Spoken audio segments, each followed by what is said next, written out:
really know what's going on over there other than everybody's dumb. The instant you step out of line, you say something that they don't like and they don't like you personally, they're going to use all those pre-existing laws and they're going to use it on you. A woman exposed her male genitalia to women and underage girls. That's what happened. It's pure propaganda and it's super cringe, by the way. It's super cringe.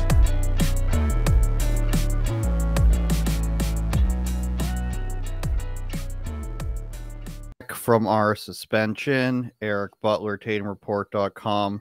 We've got Lewis Brackpool, Rebel News UK reporter. Oren Levy, Leeroy Press, recently arrested for doing journalism. How are you guys doing? Amazing. Thank you. Thank you. Very well, thank you. Lots of stuff going on right now. Let's quickly get to the title track, as I call it. Leeroy Press, suspended on Twitter, arrested. Tell everybody, I interviewed you the other day. It was a good time. Tell everybody why you got arrested and what happened here to start us off. Why don't you? Sure. So it was last week. I normally get phone calls from activists, and they tell me where to go and where to go film them. And I got a call from the New York City activist group, and they told me to meet them by the AMC movie theater. I met them there. We bought tickets. They walked right in. Actually, the lady at the counter pretty much told them, you can go in, go speak to the manager, and they walked right in. They went in. I went in after them, and police showed up. The manager showed up, told all of them to leave. The police showed up and spoke to me and spoke to them. Right when they spoke to them, then the police came over to me and asked me who I was, if I was with the group. I said, I'm not really with the group, but I'm press. And I showed him my press pass. And he's like, all right, no problem. You're good. About, I don't know, 10, 15 minutes later, another group of NYPD officers came in to do a head count on the activists. And they counted them all. And then the PD pointed at me and said, this guy's press also. And then about 10 minutes later, another group of NYPD SRG unit, which is pretty much the riot police, NYPD legal, NYPD intel walks in, and I'm getting surrounded by like 20 cops.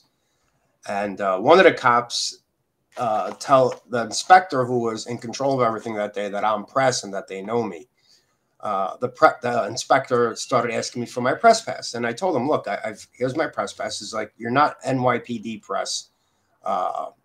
You're not good. You're going to get arrested." And I told him, "Sir, I know all your officers. Your bosses are my friends," and he just didn't want to hear it. And I told him 2 officers before told me I can stay. I asked him, "Would you like me to leave?" "I will leave, no problem." You know, I don't like arguing with the cops when I'm working. I try to work with them. You know, I stay out of their way, and he just didn't let me leave. They proceeded to put handcuffs on me and took me down to the precinct. On the way out, some of the officers even said, "Yeah, I know who you are. You're good with us." You know, everybody. They said we can't do nothing once the inspector says something. Right. And then I started getting more information from the officers, and they were telling me, "Yeah, this inspector's not a good guy. He makes our job a lot harder." It's an Inspector O'Hare. And then I started getting a bunch of phone calls from my friends who are retired officers, and they're telling me, "We know this guy. He's an ass. You know, he's a hard ass, and he's just doesn't like what he's doing. You know, a lot of people don't like what he's doing. You know." And I got charged with trespassing, and I was released maybe 2 or 3 hours after the precinct. And then I went home. I have court on the 25th or 27th of this month. So let's see how it goes in court. Wow. Eric, you're from New York. How does this, you lived in New York. How does this feel to you? Yeah, I do want to make it clear. I am not from New York. I lived there for a couple of years. Sorry. Well, I just don't want to mislead the public. I know how the New Yorkers get. You know, they're very territorial. But I have a couple of questions though, just because I mean I was out there protesting. You know, at the very beginning of this, well before the shot was even. You know, I just wanted to go back to work all the way back in 2020. But my question for you, do I call you Leeroy? I don't know if I should call you. Yeah, you can call me Leeroy. Yeah. Okay. When you're on the ground besides the protest, right? And you are good at that, bro. Like I've been following your work on Instagram for a really long time, probably since, you know, sort of the beginning of that account. I'm not quite sure, but outside of all the protests, do you feel like on the day-to-day basis that people are finally starting to get hip to this? Like, obviously the protesters are going to go to work, and we all can appreciate them. Mhm. But when you're just in the streets doing your normal stuff, like, do you feel like people are finally like, all right, bro, this is over? Like, I mean, because I can't see it, I'm not on the ground there. I mean, but I'm just curious. Do you feel like the normal people are also starting to kind of get sick of it? Maybe finally. Yeah, they are. Look, I have a lot of friends on the left and on the right. I have friends that have the jab and that don't have the jab. Those who have the jab are actually telling me what is going on now. And they said, oh, I should have listened to you, because now they keep pushing more and more jabs on people, right? So some people are waking up and they're saying this is not right. No, all these mandates. Look, you had people working in hospitals, right? And there were physical therapy people, right? And then during the pandemic, they got fired, right? While they were inside working during the pandemic, they were pushing bodies around. That's not their job. They were pushing bodies to the morgue, right? And then they get fired. And a lot of people are just like, yo, what is going on? And every day the story changes. So you say one jab, now they're saying the first 2 jabs don't work. It's useless. And then they're saying the booster doesn't work. So people are like, yo, what is going on? You know, We're getting suspended again for sure. Oh, sorry. Should I not say the B word? No, they do work. They work I don't perfectly. know. I get It one doesn't every matter. single week. I get one every single week. I love it. They're perfect. They are flawless. Susan. Okay. Oh, sorry. No. I don't You're good. So just really quick. Besides all Amazing. that stuff. I have to ask too, just about the crime, bro. Like we get all these headlines. I mean, does it feel safe? Like, you know, they're now Eric Adams is coming after this genre of rap music. I don't know if you're familiar with that. The drill scene, the crime seems to still be through the roof. People getting pushed onto the tracks and setting fires on the train. Is that?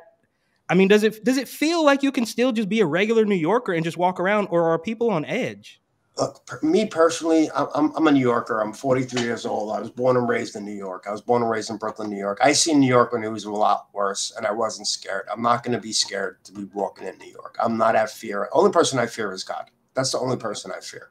Are other people a little scared? Absolutely. Is crime up? Absolutely. Look, we've been through this nightmare for these past 2 years, right? The pandemic, and then all this other stuff that went on with the riots. People lost their mind. Right? Not only did they lose their mind, they lost their businesses, they lost their houses, they lost everything, right? People have lost their jobs. Of course, crime's going to go up. It's natural. When everything's in complete chaos, crime goes up. But as far as me being scared, I'm not scared. I'm not scared. This is my home. You know, this is my home, and I'll never be scared to walk on the streets here. Absolutely, bro. I will admit I do miss Brooklyn a lot. Like, if nothing else, and this might sound odd, but just strolling into a bodega, getting a bacon, egg, and cheese, all the jerk chicken places in Flatbush, like, I miss all that, but I just couldn't take it. You're buying convenience store sandwiches, bro? Absolutely. Absolutely, bro. Absolutely. And I will not have any slander. I will not have you slandering the bodega bacon, egg, and cheese. It's not going to happen. This but cannot see, be good quality cheese and egg. I refuse to believe it. You never, Andrew. You never. Okay, well, we can discuss that later. But the only thing, when you come to Brooklyn, we'll get you a bodega sandwich. Don't worry, it's not that bad. Exactly. I'm concerned about trying the pizza there, not necessarily crummy like convenience store. We call them convenience stores here. Sandwiches. I worked at a convenience store when I was 17, I think. Overnight shift. I tried every single sandwich in the place, every single drink. It was all disgusting. No, dude, read every magazine. Bacon, egg, and cheese, bro. Look, you can go to John's Pizzeria, L&B Spumoni Gardens. That's where you get your pizza. You don't want to get it off these dollar spots in the West Village someplace. That's nasty. Well, I trust New York to have good pizza. I think they're like $1.50 now, though. It has inflation. I'm sure inflation has killed the dollar slice anyway. So you can pay $2 for an awful slice of pizza. Lewis, what's the food to get in London?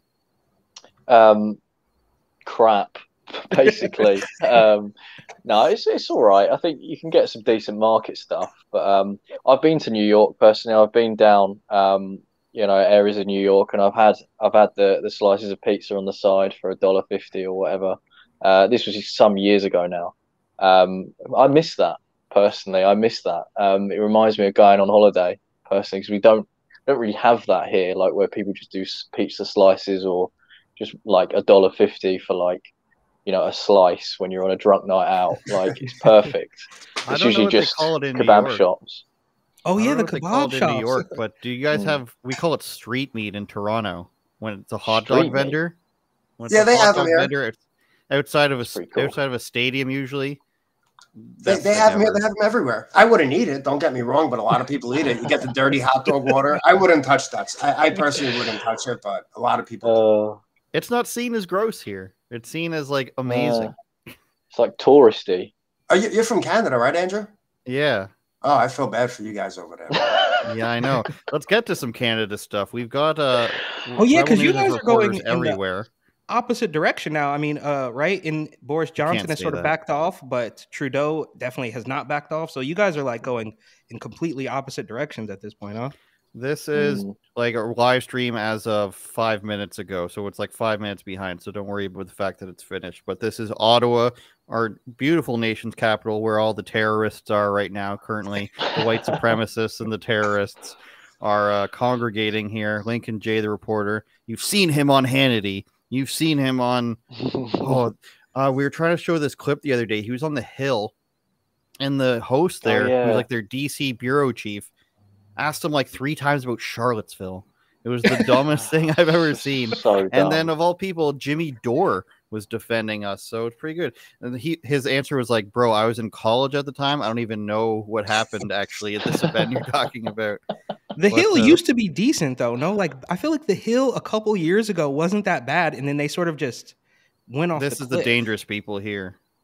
It's Oh, because they have different guest hosts, I think, is why it's hit or miss. They look scary dancing like that. So scary. They brought a big screen, I heard. They brought people created a pop-up restaurant. There's a dog laying on the ground there, just right there. And there's a DJ, Amazing. I guess. Yeah, it's pretty dangerous. So those records look dangerous. Like you can kill someone with it, right? Those turn playing Skinhead, like Thanks for the night. super chat as above. Bruh, Toronto food. Vomit is what this guy is thumbs upping essentially. That's coming from a guy named Ape Tit, so maybe I don't know if we're supposed to be careful with that. Be careful. He's a white supremacist. Lewis, what's the mainstream? Is the mainstream media portraying this in any certain kind of way in the UK? They're not covering it at all. I think other than GB News has covered it a few times. They're covering it as just a freedom event, but the rest of them, they're not even touching it like at all. It's really, really weird. I've been trying to look out for some headlines. I've personally not seen anything. So really, I think personally, it's one of the biggest stories of this year so far. Yet our media are sort of gone, well, we've done the lockdowns, we've done all that, we're opening everything up. So what's the point of us looking at anyone else? That's how I see it. They're looking at. But you've got other outlets like GB News who are just are covering some of it, but not all of it. So the updates coming out from Ottawa are they have the tents, they have all the stuff. Also, they put a fence, I think, around one of the monuments, and it got torn down. And then the police tried to move in, and the crowd was just like, "No, you're not arresting anybody." So it's interesting. I don't think the government really cares about Ottawa right now. There's a huge crowd there, but it's not, costing them $250 million a day like the Detroit Windsor. Leroy in New York, are they talking about the bridge there?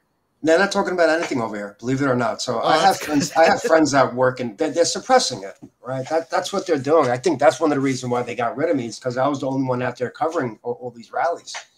And I have friends that work in the mainstream, and some of them are really good people. And they told me that their editors told them not to go close to this rallies at all and not cover it. So they're suppressing the message.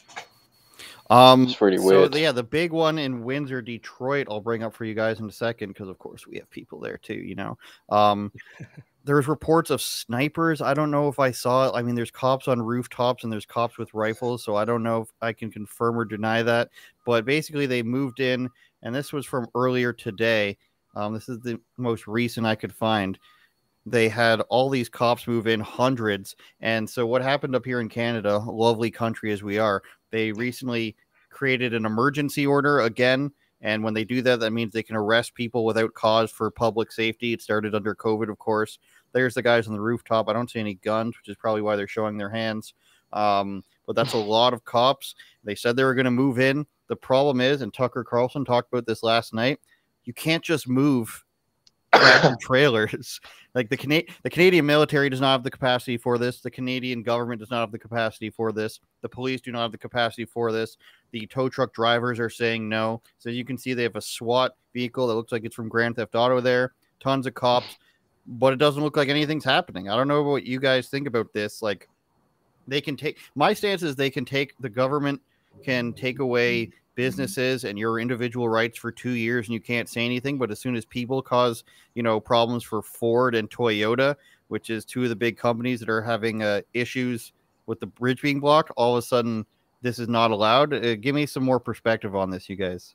Yeah, well, okay, and now Trudeau, right? We're seeing that viral clip of him saying, "Well, I will talk to protesters that I agree with." Like, isn't that the exact opposite? I mean, you're really going against, like, right? You're proving our point, right? Like, aren't you supposed to bring something to the table, like talk to, negotiate, sit across the table with them and actually discuss this? And he'll say, "Well, I only talk to people I agree with." Isn't that exact opposite of, even if he could at least just lie and say, "Well, I'll do." I mean, he already did lie, like, "Oh, I got COVID, or my kid got COVID, or I was in touch with somebody who got COVID," or whatever nonsense he was spewing. That was almost better than him just blatantly saying, "Well, I'll go talk to Black Lives Matter." Especially, I mean, I'm sure you remember, Leroy. I mean, Black Lives Matter basically burned down Lower Manhattan well, you guys know, I'm preaching to the choir here, but here's the thing. So a lot of these little, like, fires and stuff that started, those were little isolated events, but the mainstream wants to make it look like the whole city's on fire. Look, I was in the riots, right? And I seen everything what happened in front of my eyes. I seen stuff that was on TV that the news will sometimes mix up and lie about, or they'll make it look like the whole city's on fire when it's not. Look, you had some isolated events, but you also had some people that are actually giving good messages from Black Lives Matter, right? I don't consider myself from the left or the right. I consider myself either it's right or wrong, right? That's how I consider myself, right? And there was a lot of other stuff going on in Black Lives Matter that the TV would not show you, but you had these photographers that went there and looked for one thing to focus on to make the whole thing look crazy. Was there violence? Yes, there was some violence, but that wasn't a majority of the protests, right? See, so here's my problem with the Black Lives Matter in New York, right? So first of all, I remember specifically, I lived in Flatbush, and I remember specifically when they smashed all down Flatbush Avenue, they were smashing the those little, like, I call them like e-propaganda readers, those little things, they just little things, they have advertisements on it that they scroll through. And they were actually displaying the names of the people that they claimed to be fighting for, Tamir Rice, Trayvon, all those people. They were scrolling through on those readers, and they were all smashed all the way up and down Flatbush Avenue. So that pissed me off. That's my neighborhood. I lived in Flatbush. Secondly, the way that they were treated when they destroyed the block around City Hall. I was arrested on May 9th, 2020, protesting lockdown, well before the vaccine was anything. We just wanted to go back to work, right? They arrested us inside of an hour. About 45 minutes it took for them to arrest 9 of us in a protest of about 25 people, me and some old ladies with tiny American flags. Again, just about the lockdowns. Vaccines were not even in the discussion at that point. You fast forward 6 weeks to when George Floyd died. That very same park, City Hall Park in Lower Manhattan, was occupied for 3 weeks by these people. They destroyed the entire block, and I went to go talk to them. I talked to the BLM protesters, and the message that I got was about opioid addiction. They didn't mention anything about George Floyd. They didn't mention anything about Breonna Taylor. They said, "We're doing naloxone trainings." I'm like, you are using the death of these people to push naloxone, and you guys are camped out here for 3 weeks while I was arrested in 45 minutes at this very same park. So obviously it triggers me to no end, and I cannot stand the organization. In fact, more recently, Hawk Newsom came out again, Hawk, and what's the other lady, the young lady's name, Andrew? Yvonne Newsom. Yeah, so they came out against the mandates, but then when Eric Adams, just before or just after, I forget, before he was inaugurated or whatever it was, they seem to not even want to talk about the mandates anymore. They switched to police reform. And I'm like, wait, bro, you guys had one good stance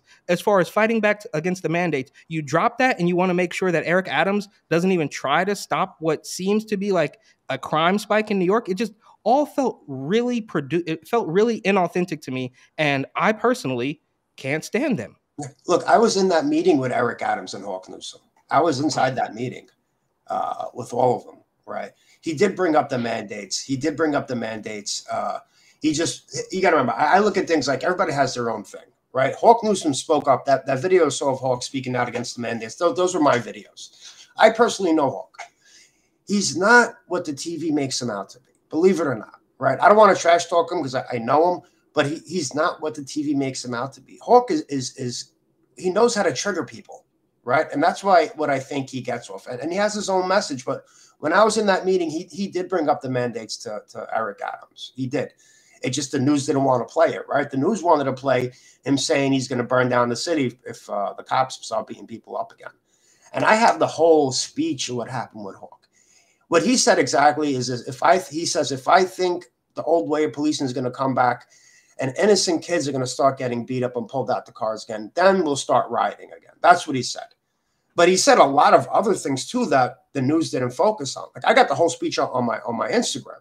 He talked a lot about health food and all kinds of stuff. But the thing is, they have their own thing. It's not my thing. I can't push someone else of another person's opinion onto another person, right? So That's I'm just why curious. I give everybody equal. I give everybody equality, right? They want. So they my want question to though push is, police reform. Look, I can get down with police reform, right? I know about police reform. Look, I was abused multiple times by police. I lost $1 million company because of the police, right? And I was set up, right? So I know what they're coming at, and I can definitely relate to it. now me personally, I don't trust the NYPD as far as I can throw them, but that's because I think they are just henchmen for corrupt politicians. But I'm curious as to why, and maybe this will be the most Hippocratic thing, or Hippocratic. I don't know. The most backwards thing that I'll say is Hippocratic that hypocritical. is Yeah, an oath. hypocritical. There we go. Here we go. That I would have no problem. This is just me, obviously. I would have no problem with Hawk Newsom saying we will burn down the city if you don't get rid of these mandates. But I don't want to hear you talk about we will burn down the city if you start arresting criminals. Now, obviously, there's nuance to that, and we could talk about the police reform. But it seems, and this is part of the reason why the media is so awful, because I didn't get all that stuff. I might have to go back and watch your footage of it. But it seems like you need to take. I just personally think that it is more important that we take a stance and go by, we'll say, any means necessary to get rid of the mandates, more so than the police are a problem, bro. The criminals are a far bigger problem. And again, I don't trust the NYPD, but I don't think they are as big a problem as the criminals that seem to be. We just have this video going viral of this guy stealing a dozen steaks out of Trader Joe's. So the crime seems to be more of a problem than the police. And if you want to make demands, I wish that, and I can't obviously tell Hawk Newsom what to do, but bro, go hard against the vaccines and then come after the cops. That's how I think it should happen. Obviously, it doesn't really matter what I think. That's just my take on it. Well, here's the thing. They are going after the vaccine passports, though. Yeah. Look, he didn't say if you go after criminals, we're going to burn the city down. He says if you start locking up innocent, if you think, Mike, the innocent kids are going to start getting ripped out the car again and getting hurt, we'll burn down the city. That's what he said. I just don't buy that line that was really happening that frequently. I'm sure it happens, but I just don't think it's like. I just don't think it's an. I think that there are more people, and I could be wrong. Obviously, I don't live in New York anymore, but I think that there are far more people being wrongfully pulled out of restaurants than there are kids innocently being tracked down by the cops driving a car. I just don't see, and it happens. I'm not saying it doesn't happen, but I don't think it's quite as big as a problem as these crazy vaccine mandates. And now we're seeing this lady collapse and all sorts of things. And again, there is a lot of nuance there, but I think the bigger problem is clearly the mandates. And then we can talk about making sure that the cops don't wrongfully arrest anybody, because I just don't think that it's that intrusive. Like the whole Applebee's and Olive Garden, that is intrusive, bro. People can't even live their lives. That comedian that collapsed on stage, she went on Dr. Drew and she was like, and I'm going to try to parse around the bad words here, but she's like, I had gotten the thing a few weeks ago, or 2 to 3 weeks before this happened. How the third anything? Have you ever heard of anything like this? And he's like, yeah, 2 to 3 weeks is when that usually happens. So I want to get some Lewis content in here. So let's talk about the thing that got us suspended, which was showing Dana White daring to talk about prohibited non-illegal substances. We think that's what got us suspended. We don't know. Of course, they don't tell you. We're at Silicon Valley's hottest joint of YouTube. But guy who's fighting tonight, Israel Adesanya, I think he's going to win. I'll just throw that out there. Came in defense of Joe Rogan, and then I want to go to get Lewis's opinion on it first, since he's been, silent over there. Because that's all right. I've been listening. It's been great to just listen and just enjoy. Yeah. I think let's watch the video first here, and then we'll get your. And Dana, I had a question for you around Joe Rogan. There's been a lot of controversy with him. First off, let me take this one. Hold on, I'm black. I can take this one. Look. Okay. What were? No. There's a lot of cunts in this game. There's a lot of snakes in this game. I've been in this fight game since 2008, and Joe Rogan is one of the nicest, coolest, humble motherfuckers I've had the pleasure of working with. Understand that. And it's just, fuck the noise, man. You know what they're trying to do. You can't control the man, and he's got the biggest platform in the world right now. So that's my nigga, Joe Rogan. Fuck the noise. You love to see it, Lewis. Yeah, I think it's great. I think it's good to see that the fighters as well are really sticking up for Joe Rogan. I mean, the media are trying absolutely everything to call him everything from racist to anti-vax to whatever. So it's good to see people really standing up for him. I think we obviously saw recently that Rumble have offered Joe Rogan a spot there for 100 million, I believe, for 4 years. I believe that is. With no censorship, which is very interesting. Joe Rogan's platform is absolutely massive, and I think the establishment are scared of that because Joe's very liberal. I mean, you go back to his to a lot of what he speaks about. He's very, very liberal with criminal reform and universal basic income and lots of different things. So painting him out to be this far right gatekeeper or whatever and this weird racist, like, it's unbelievable what they're trying to do.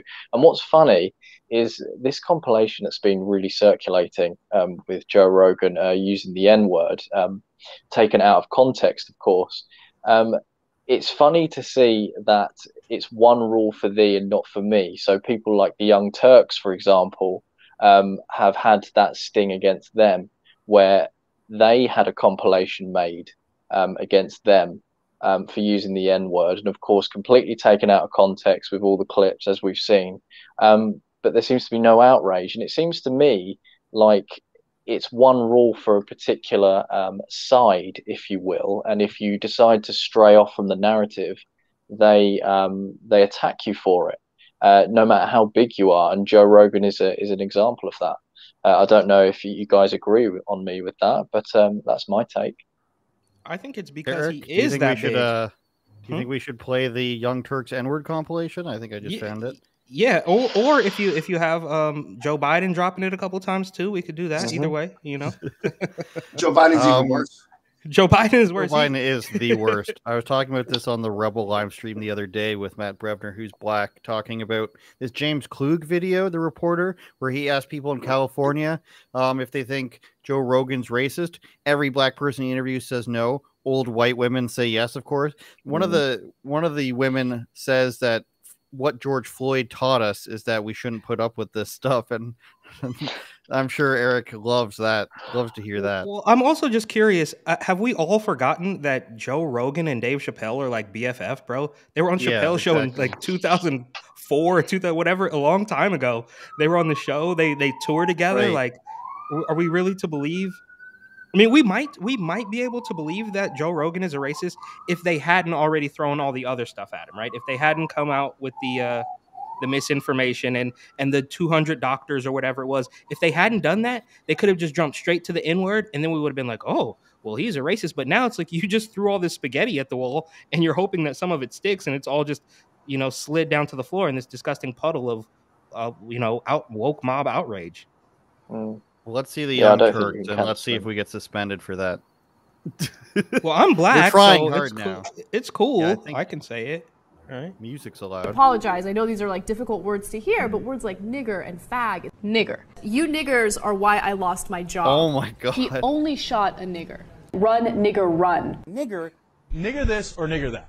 Okay, so they're like, all right, you cover that Jerry Rice looking nigger. Whatever, niggerhead. Nigger. Niggerly. He canceled his weekend at Niggerhead Ranch. His ranch was called Niggerhead. Fucking Jews and niggers. Nigger lover on it. Which is better, Oh my nigger God. or cracker? It was apparently called Niggerhead. Oh, you're a nigger? Doing fucking nothing and being a lazy nigger. They were nigger lovers.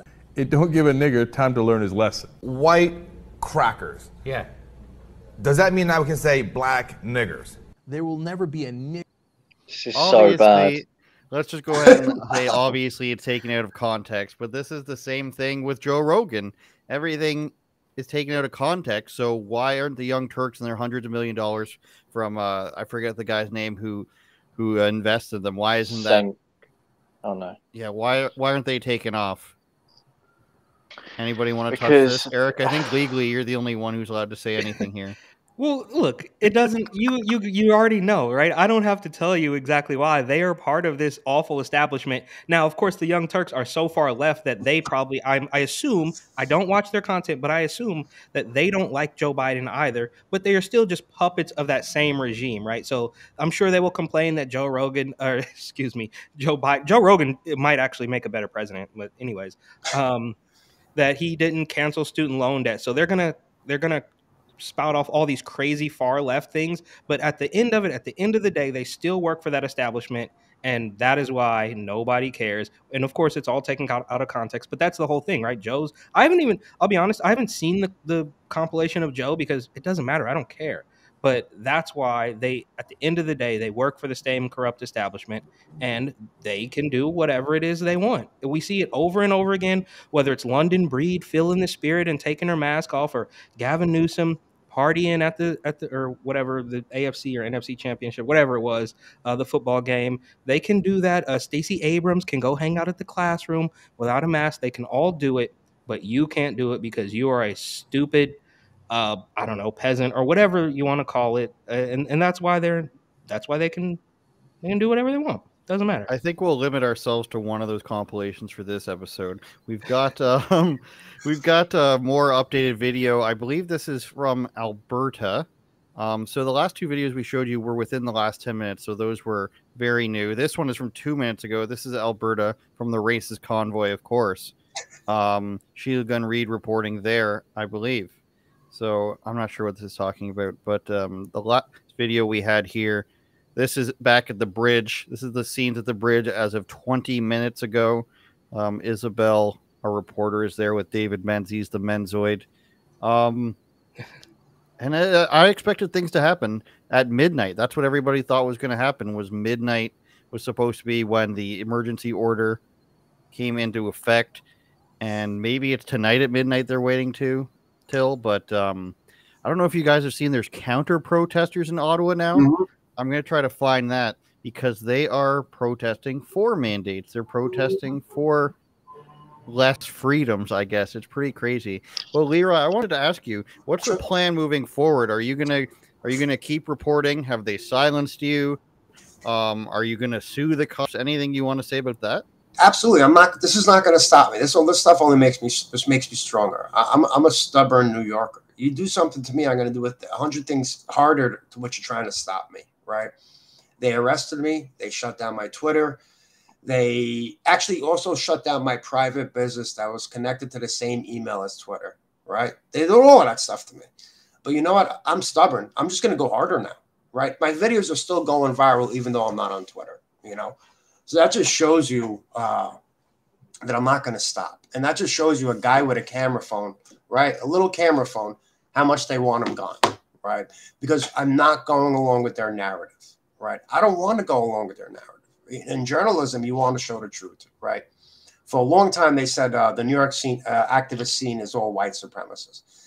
They're not. I got to know them. They're good people. They just have a belief that they don't want these mandates. That's what they believe in. So I'm not stopping.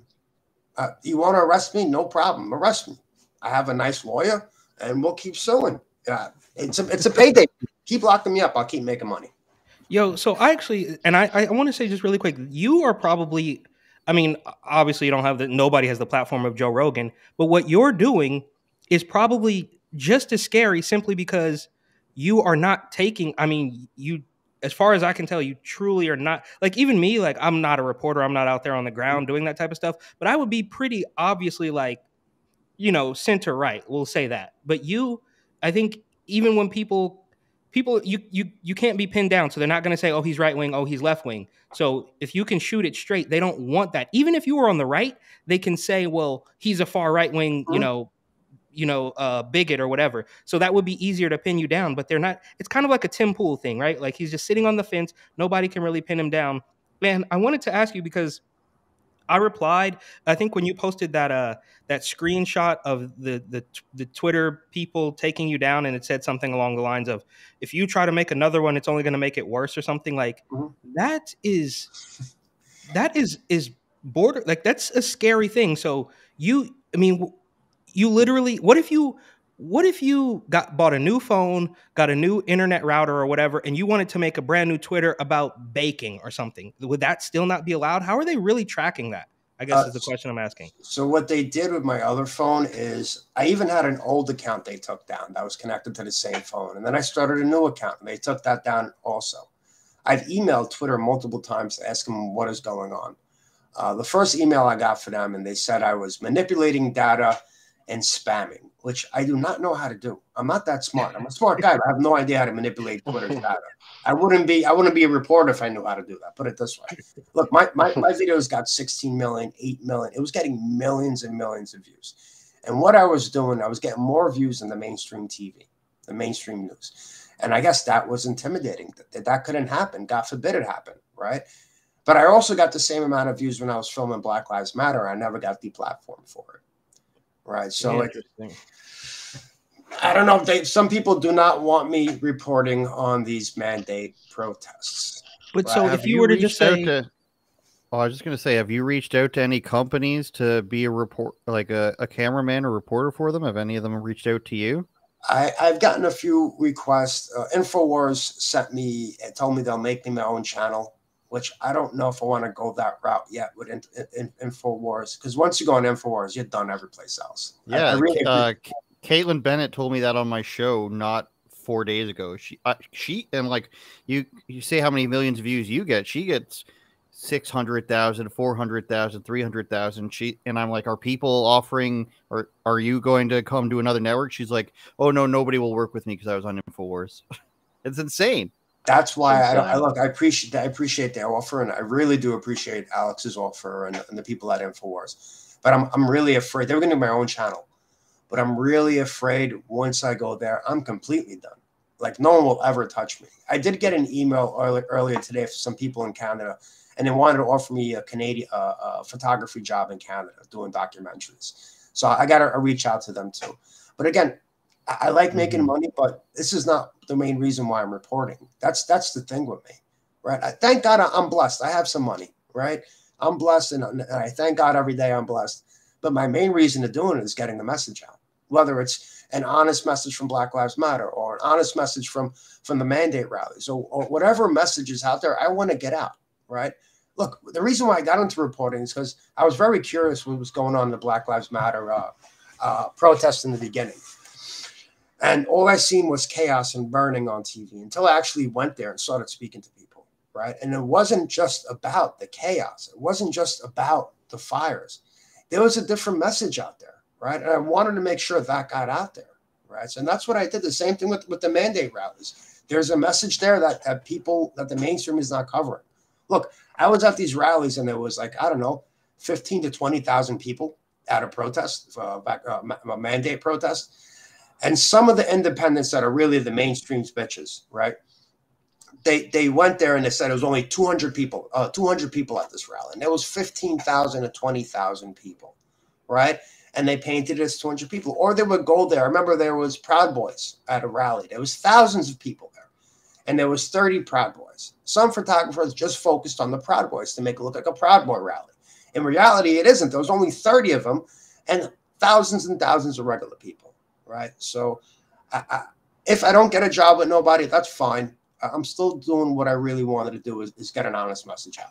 Wasn't there the offers are go ahead, Eric. Sorry. No, I was going to say, wasn't there at one point, and I don't know if it was your footage or somebody else's, but at one point where the BLM crowd and the anti-mandate crowd had sort of formed a sort of an alliance, like back at the beginning of when like I remember seeing some footage. I think I even saw a guy, if I remember correctly, he had a MAGA hat, but he had a BLM mask, and I was like, this is not going to end well for the establishment if these sort of people are making alliances. So this is happening, I think.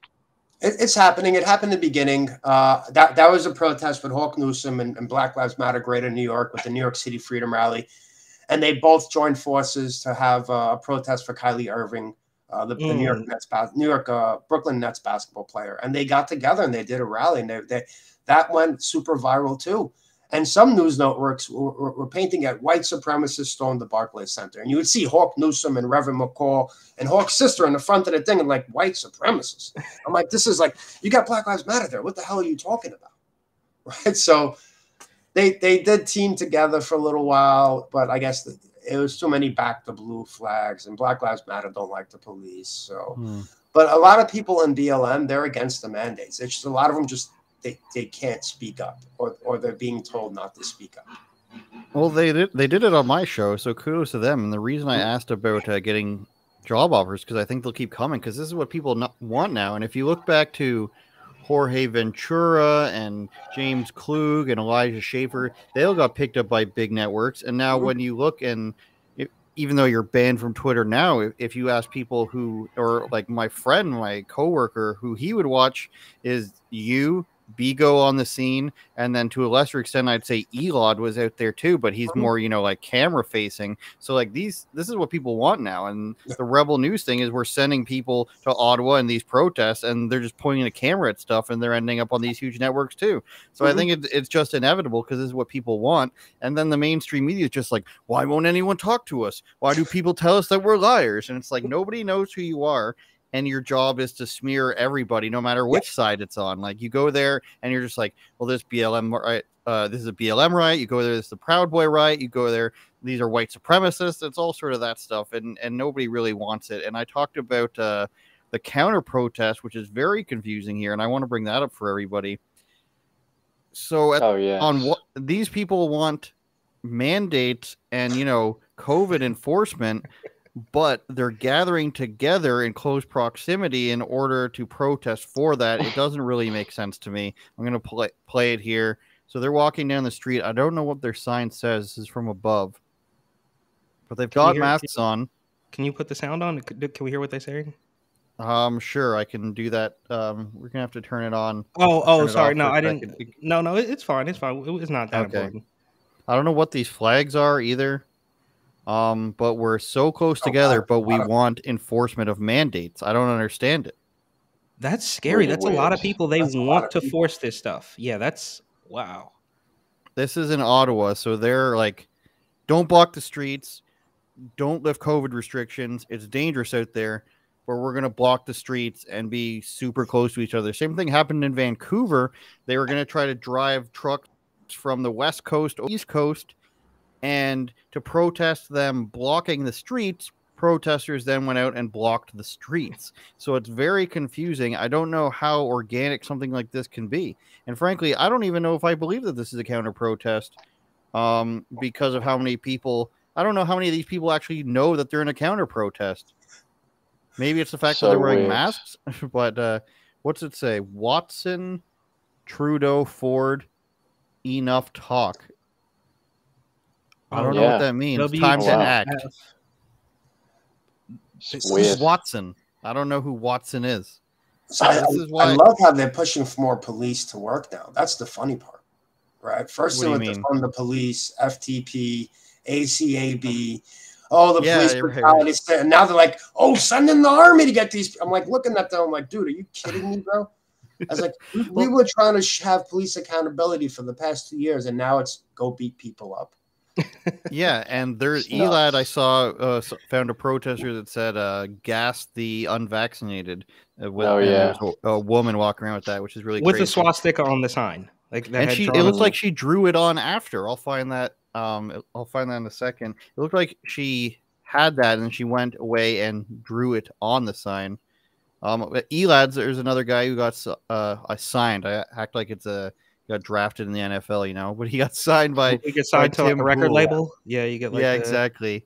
Eli's a good guy. I know. I personally know Elad. Me and him speak every once in a while. He's a good guy. I speak to him. He won't come on my show. I think he only wants to do like real in-person things. He's one of those guys, like a comedian. If you try to get a comedian on your show, they don't like doing it like virtually because their jokes don't translate as well. You know, it's like a feel. Elad might be in that category where it's like, I don't want to do it online. I want to do it in person. Yeah, Elad, he's a nice guy. I still think that they shouldn't have kicked him out of Amfest, bro. That was super lame. They treat this kid Kyle Rittenhouse like he's some sort of a god. And I'm glad that Kyle Rittenhouse got off. I mean, we can go down the rabbit hole of tinfoil hat stuff with Kyle Rittenhouse. The point is, he's an 18-year-old kid. He is not untouchable. Elad was trying to ask him one very simple question, and he got kicked out for that. I think that was whack. Elad he knows what he's like a troll. Elad. He chased Kyle down. When I seen it, I'm like, oh my god, what is this kid doing? And I'm sure he got a lot of hate because of it. I'm sure he got hated on a lot. People, I agree with Eric in the fact that he shouldn't have been kicked out, and like you're allowed to ask people questions. But the other side of the story, to quote our Rebel News tagline, is this kid has death threats constantly, so they can't get close to him. I'm more fine with the bodyguards pushing him away than I am with the event being like, you're immediately banned. You're immediately got to go. Yeah, exactly. He was protected. I feel like Kyle was safe. They could have said, all right, bro, back off. Go. Like, you didn't have to kick him out. You could have said, all right, no questions, bro. Go away and go back and talk to your friends. You didn't have to be ejected immediately from the event, but whatever. Yeah, look, Watson is the mayor. Elad has his ways. Elad has his ways of doing things. He's a little pushy. He's funny. He does a lot of crazy stuff. I like him. The thing about these hyper conservative events is they still have gatekeeping, and a lot of people don't like that. Like when I saw that Bryson Gray didn't perform Let's Go Brandon at that America Fest, and instead they had like these weird other musical performances, I was like, well, the reason why they're not having him there because he's too spicy. And I think he is. Eric says like he's the most extreme right-wing person we know. And like the extremity comes from being very Christian, which is it's a weird dynamic to have. Lewis, it's midnight there. Right wing. He's not that right wing a lot. He's kind of like he's a troll. He's a troll, but he's not that right wing. I don't see him being like really right wing.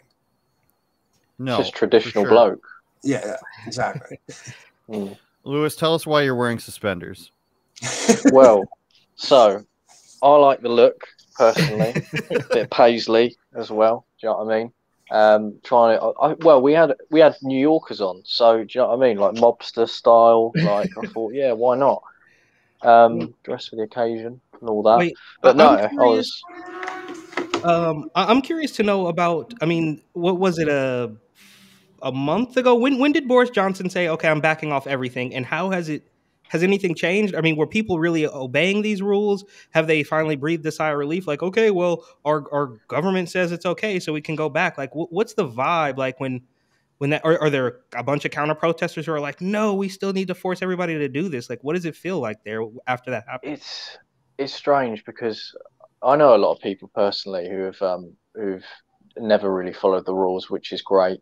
That's my opinion, though, and yeah, it's a very strange one because he done it. I think he blundered his way into doing it because, of course, he's been with the whole Partygate and him being pictured and lots of accusations come out of him hosting parties during the height of lockdown, whilst everyone else was getting drunk in Downing Street and having non-social distance like drinks and lots of different things going on. And then he flat out lied and said, no, I didn't know that they were parties. And it was like, well, you've got a massive buffet there, mate, with a load of drink in hand. So I don't know, what is a party now? Starts getting all philosophical about it.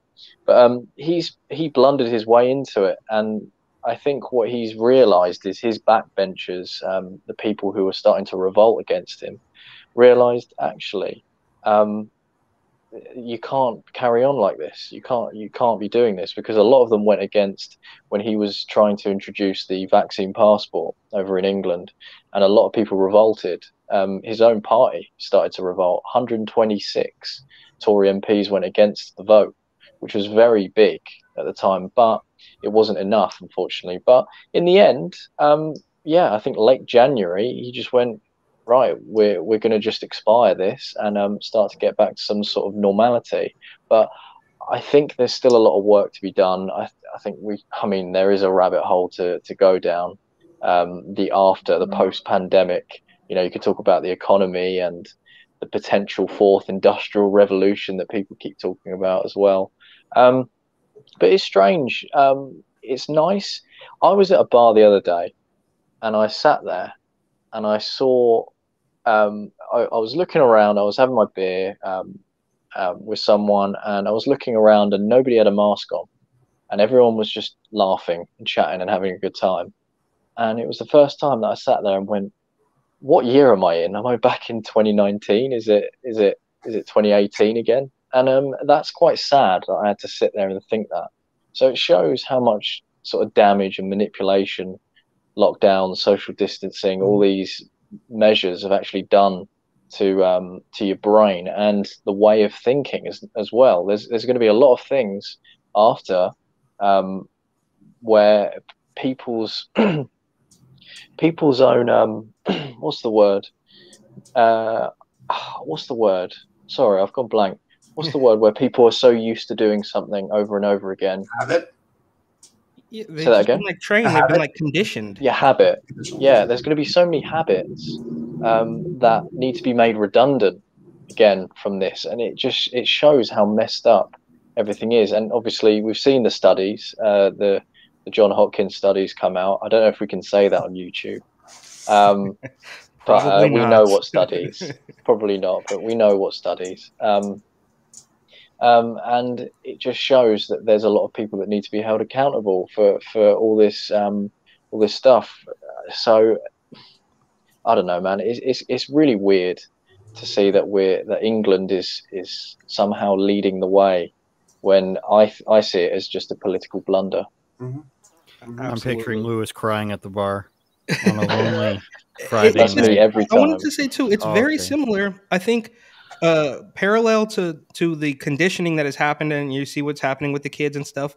I found myself thinking something very similar because I have these weird flashbacks to New York, and it's still very strange to me that I was arrested protesting the lockdowns at a time when nobody knew the name of George Floyd. So that too is like a weird pre and post like era. Like on May 9th, 2020, nobody knew the word George Floyd, but on June 1st, it was the biggest thing in the whole world, and it's kind of conditioned everybody into this weird. I mean, look, that's a sad story. I'm not going to sit here and pretend like, you know, I don't know the man's history. I don't even really care about all the things that the right wing seems to think about George Floyd, because it just, you know, things happen every day, bro. And that to me seemed like a very, I mean, it was so political. It became so political. Nancy Pelosi later went on to thank him, right? And she couldn't even remember his name. She called him George Kirby. And it's just very weird to think that one man, it's kind of like this weird butterfly effect thing. Like this one thing that happened just changed pretty much the whole world. And it's like there's just no going back. You cannot put that toothpaste back in the tube. So all these mandates and all that stuff, there's no going back. So obviously, as awful as it sounds, this is the new. I'm not going to say you get it. Yeah, you nearly said it. But I think behavior has been a massive factor. I mean, there's been some strange things happening. I think one example over in America was when Trump decided, right, we're gonna close the borders to China when it started to hit. And then Nancy Pelosi was out trying to hug Chinese people to say that we're not racist, things like that. And it's just some strange, odd behavior that's been happening. It's really, really shown what sort of people, as the individual they are. It's really, really weird. And you start to notice all these strange patterns in people and who's become some sort of authoritarian when you thought that they were quite liberal. So it's really weird to see all this behavior change. And I don't know, I mean, you see a lot of things on social media, but I can imagine over in New York it's been quite intense. I mean, I've seen videos of families being disrupted, you know, kids being ripped from hotels, restaurants. Yeah. Yeah, and stuff like that. And it's sad to see that, humanity sort of turned like that. Well, the West in general has turned into that strange authoritarian mess. And I don't know. One day there needs to be some sort of accountability, because it's just awful, just absolutely awful to see. It's getting very emotional, Lewis. It is. Look, someone does need some accountability. Look, we've been through hell, and Yeah. a lot of things just don't make sense to me. I remember the beginning of the pandemic. They scared the shit out of us. Don't go outside. Don't go close to people. Don't wear your mask. Spray yourself down with alcohol when you go out. And I was literally out every day when it first started. And I would go out and I would see the parks, and people were going to the parks, and I would see the homeless people that I normally speak to and buy them food. And I would see them, and I'm like, how are these guys still alive? But I would say, how are these guys still alive? But then when George Floyd was killed, I seen an infectious disease doctor on MSNBC, and I was just scrolling through the news, just seeing what people are saying. And I stopped at MSNBC, one of the most fear-mongering channels they have, right? And they had an infectious disease doctor, and they said, go out and protest. Don't worry about the Rona. You have more chances dying from the police than you would the Rona. I heard that. I'm like, what is going on here? I said, something's going on. And I said, well, this is something strange. Right. And I just don't know what was going through their minds. Like, these lockdowns destroy people's lives. These lockdowns shut down people's businesses. Drug abuse went up 600% during this time. They shut down all AA and NA meetings and Alcohol Anonymous meetings and rehab meetings, but they left the liquor store open. It's too much of a design. A lot of things is just doesn't make sense to me. Right. You guys have this, very well thought out emotional view. I want the movie after all this to be a cheesy John Carpenter horror movie, something on Mars or something with zombies.